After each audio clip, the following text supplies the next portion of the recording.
Good morning everyone, stock Bangla চ্যানেলে আপনাদের সবাইকে স্বাগত। আজকে 10 সেপ্টেম্বর।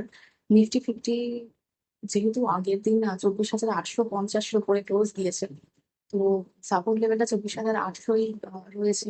এছাড়া রেজিস্ট্যান্স রয়েছে 24,925 এবার ডিপ নিফটি সিগন্যাল দিচ্ছে মানে একদম পজিটিভ ওপেনিং এর অনেকটা পয়েন্ট, 25,000 পয়েন্টের কিন্তু উপরে ডিপ নিফটি। তো আজকে নিফটি দেখা যাক 25,000 পয়েন্টের উপরে ক্রস করে কিনা। প্লাস ভাইস প্রেসিডেন্ট যে ইলেকশন রয়েছে সেখানে আমরা দেখছি যে এনডিএ ক্যান্ডিডেট সিপি রাধাকৃষ্ণন জিতেছেন। তো সেক্ষেত্রে সেটা একটা এফেক্ট থাকতে পারে, তো পজিটিভলি সেক্ষেত্রে মুভমেন্ট আজকে মার্কেট থাকতে পারে। দেখা যাক কি হয়। এছাড়া ব্যাংক নিফটির ক্ষেত্রে 54,178 দেড়শো এই পয়েন্টটা সাপোর্ট লেভেল হিসেবে কাজ করছে। আর উপরের দিকে 54,250, 300 রেজিস্ট্যান্স লেভেল হিসেবে কাজ করছে। সেন্সেক্সের ক্ষেত্রে 81,036, 81,000 এটা সাপোর্ট লেভেল হিসেবে কাজ করছে। আর উপরের দিকে 81,150, 200 রেজিস্ট্যান্স লেভেল হিসেবে কাজ করছে। এছাড়া আমরা যদি কোম্পানি দেখি ইন্ডিয়ান মার্কেটে, সেক্ষেত্রে আমরা রেইলটেল কোম্পানিটাকে বেশ ভালো রকম গত কয়েকদিন ধরে বেশ ভালো রকম অর্ডার পেতে দেখছি। আবার অর্ডার পেয়েছে 6%, আগের দিনই মুভমেন্ট দিল। 19 কোটি অর্ডার হয়েছে আইআরসিটিসি থেকে। প্লাস 700 কোটি 5টা কন্ট্রাক্ট পেয়েছে বিহার থেকে। তো ফোকাসে রাখতে পারেন, স্টাডি পারপাসে আপনারা রাখতে পারেন এটা। এছাড়া এসএমবিসি ব্যাংকে আমরা দেখছি 1.65 স্টেক, প্রায় 6,000 কোটি টাকার স্টেক কোটাক মাহিন্দ্রা ব্যাংকে ওরা সেল করে দিচ্ছে। তো কোটাক মাহিন্দ্রা ব্যাংক আজকে ফোকাসে রাখতে পারেন। এছাড়া ডিপার্টমেন্ট অফ অ্যাটমিক এনার্জি থেকে 10 কোটি অর্ডার পেয়েছে আভেঞ্জেল কোম্পানি। স্টাডি পারপাসে আপনারা রাখতে পারেন। এছাড়া ভাদিরারের ক্ষেত্রে আমরা দেখছি আইসক্রিম মেকার যে ভাদিরার রয়েছে, এইচইউএল হিন্দুস্তান ইউনিভার্সের যে ফর্মার প্রফেশনাল, ওনাকে হচ্ছে সিইও হিসাবে অ্যাপয়েন্ট করছে। হিমাংশু কানওয়ারকে as a first non family CEO হচ্ছে ফাদিরার কোম্পানির। জাস্ট ইনফরমেশনের জন্য বললাম। আহ এছাড়া মর্গান স্ট্যানলির ক্ষেত্রে মর্গান স্ট্যানলি বলেছে যে জিএসটি রেশনালাইজেশনের জন্য সব থেকে বেশি ইম্প্যাক্ট যে সেক্টরে হবে এবং পজিটিভ বেনিফিট পাবে যে সেক্টরটা অটো সেক্টর। অবভিয়াসলি সেল বাড়বে, তো সেক্ষেত্রে অটো সেক্টরকে তো ফোকাসে অবশ্যই রাখবেন।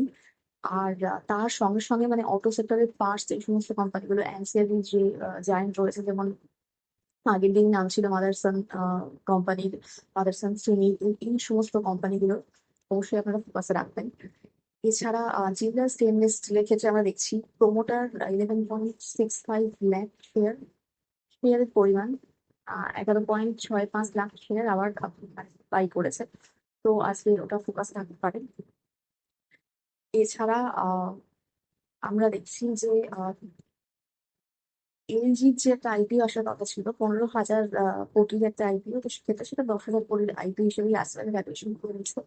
এটা দেখা যাচ্ছে। এছাড়া রিলায়েন্স ইন্ডাস্ট্রির ক্ষেত্রে একটা জিনিস দেখছি যে চ্যাট জিপিটি ওপেন এআই, তার সাথে ডিল হচ্ছে রিলায়েন্স। তো পরের দিকে রিলায়েন্স ইন্ডাস্ট্রিকে আপনারা ফোকাস রাখতে পারেন যে এআই এর জন্য ডিল হচ্ছে। তো ফিউচারে অবশ্যই প্রোগ্রেস হবে, স্টাডি পারপাসে রাখতে পারেন। এছাড়া সেমি কন্ডাক্টর যে কোম্পানিগুলো আগের দিন বলেছিলাম, ওটা আগের দিন যেটা নিচের দিকে মুভমেন্ট নিচের দিকে পড়তে দেখা গেল প্রফিট বুকিং এর জন্য। কিন্তু ফিউচারে অবশ্যই সেই কোম্পানিগুলোকে, যেহেতু এখন ইন্ডিয়া আত্মনির্ভর ভারতের জন্য এগোচ্ছে এবং অবশ্যই ফিউচারে আমরা অলরেডি একটা দেখতে পেয়েছি যে সেই কোম্পানি চিপ তৈরি হচ্ছে, তো ফিউচারে আমরা আরো দেখবো। তো অবশ্যই এটাকে ফিউচারের জন্য আপনারা স্টাডি পারপাস রাখবেন। এছাড়া এশিয়ান পেইন্টস এর ক্ষেত্রে আমরা দেখছি 2,000 কোটি টাকার ইনভেস্টমেন্ট হচ্ছে, 4 লাখ কিলোলিটার পার অ্যানাম তৈরি করবে এরকম প্ল্যান্ট তৈরি করছে ইন্দোরে।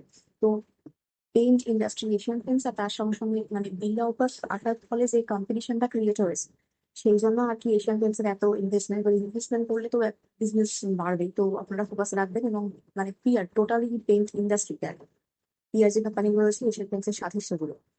এছাড়া ইনফোসিস কালকে মেনলি যেটা বাড়লো ইনফোসিসের জন্য, কারণ আমরা দেখছি যে একটা জাস্ট প্রপোজালই মার্কেট রিয়াক্ট করলো যে 11 সেপ্টেম্বরে আমরা দেখছি যে বাই ব্যাক প্রপোজাল দিয়েছে ইনফোসিস আবার, তাই জন্য 5% অলরেডি আগের দিন মুভমেন্ট আমরা দেখলাম ইনফোসিসে। তো আজকেও আইটি সেক্টর ফোকাসে থাকবে। এছাড়া জিও ফাইন্যান্সিয়াল সার্ভিসের ক্ষেত্রে আমরা দেখছি যে আলিয়ান্সের সঙ্গে জয়েন্ট ভেঞ্চার করছে। সেক্ষেত্রে আলিয়ান্স জিও ইন্স্যুরেন্স এটা 50-50 স্টেক থাকছে, এটা ইন্স্যুরেন্স মানে একটা কিনছে ওরা। তো জিও ফাইন্যান্সিয়াল সার্ভিস অবশ্যই ফোকাসে রাখবেন। এছাড়া টাটা পাওয়ারের ক্ষেত্রে আমরা দেখছি Tata power and Tata passenger মিলে ইনঅর্গেট করছে মুম্বাইয়ের first large scale EV charging একটা হাব। মানে খুবই দরকার আমাদের তো। সব জায়গাতে ইভি চার্জিং এরই প্রবলেম, কারণ ইভি গাড়ি যদি আমরা কিনেও বাড়িতে রাখি, চার্জিং সেখানে খুবই অভাব। তো এটা যদি বাড়ে তাহলে ইভি সেলও বাড়বে।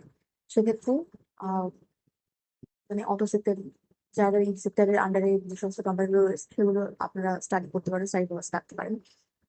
তো এই রয়েছে আজকের নিউজ। আর কালকে এফআইআই ডিআইআই যে সেলিং আর বাইং ডেটা, সেখানে আমরা এফআইআই কে বাই করতেছি এতদিন পর 2050 কোটি একটা বাইং রয়েছে একটা এফআইআই। এবার দেখা যাক মার্কেট যদি 25,000-এর উপরে আসে মুভমেন্ট দেয়, যেটা একটু সম্ভাবনা রয়েছে। মানে পজিটিভ হিসেবে ইলেকশনেরই এই ব্যাপারটা রয়েছে, আর সেরকম ভাবে পজিটিভ কিছু ইয়ে মানে মার্কেটে যে রয়েছে সেটা নয়। তো দেখা যাক আজকে 25,000-এর উপরে সেরকম কিছু মুভমেন্ট থাকে কিনা। আহ, এই রয়েছে আজকে ইন্ডিয়ান মার্কেটের যা যা নিউজ সেটা। আজকের ভিডিও এখানেই শেষ করছি। তো আমার এই ভিডিওর উপর ডিপেন্ড করে কোনো ইনভেস্টমেন্ট করবেন না, আমি সেভিংস অ্যানালিস্ট বা অ্যাডভাইজার নই, শুধুমাত্র এডুকেশন পারপাসে ভিডিও করা।